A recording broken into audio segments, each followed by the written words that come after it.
Hello everyone. तो पिछले video जो हमने देखा था एसक्यूएल का यूज़ कैसे कर सकते हैं, स्टोर प्रोसीजर वगैरह देखा था।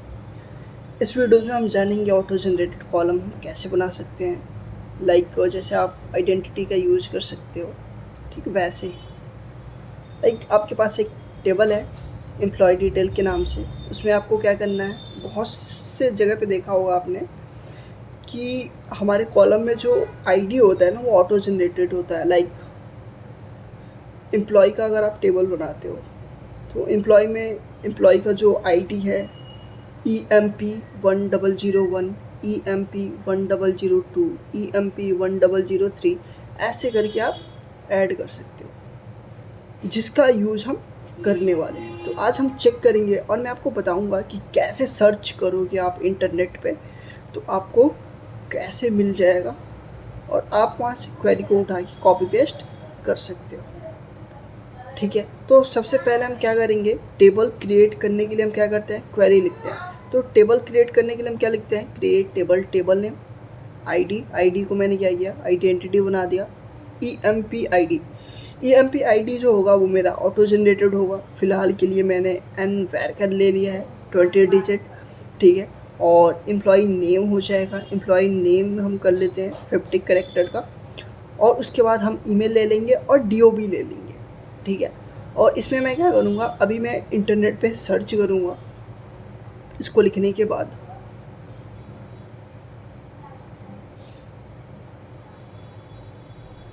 तो ये मैंने DOB ले लिया। DOB के लिए स्मॉल डेट एंड टाइम ले सकते हो या फिर डेट टाइम ले सकते हो।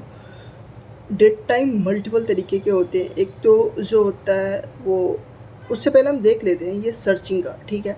तो यहाँ पे देखो मैंने क्या टाइप किया, auto generated column in SQL with string.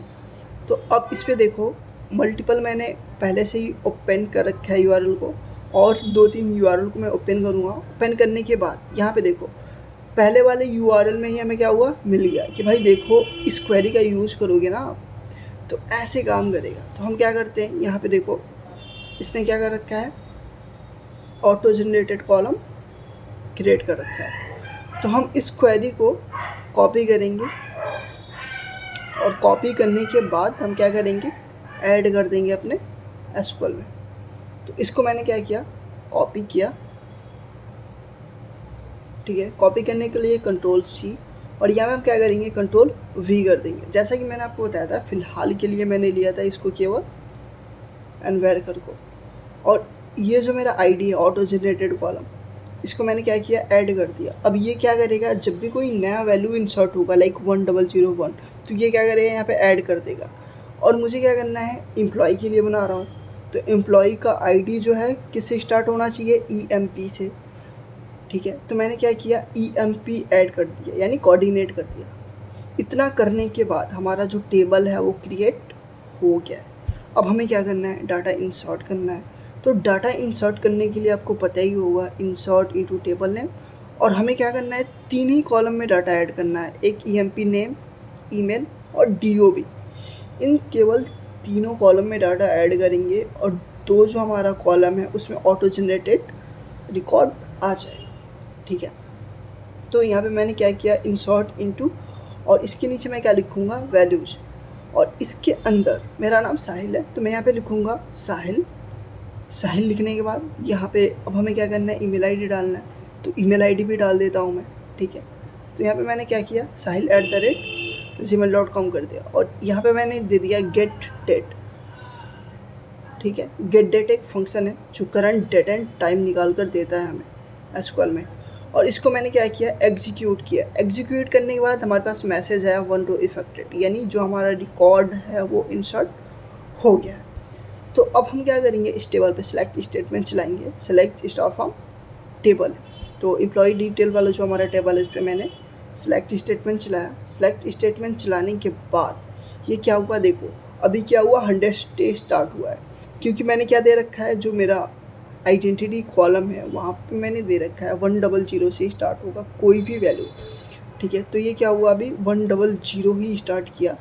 अब दूसरा रिकॉर्ड में जैसे ही ऐड करूँगा रोहित का, ये 1001 कर देगा, EMP 1001, EMP 1002।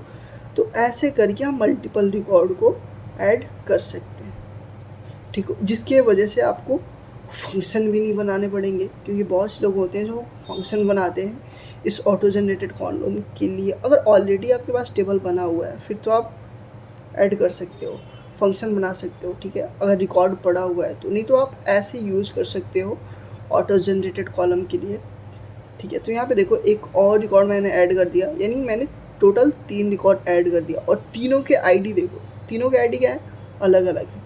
तो ऐसे हम यूज़ कर सकते हैं ऑटो जनरेटेड कॉलम का। तो ऐसे लगे रहे हमारी वीडियोज़ के साथ, मिलते हैं अगली वीडियोज़ में। Thanks for watching.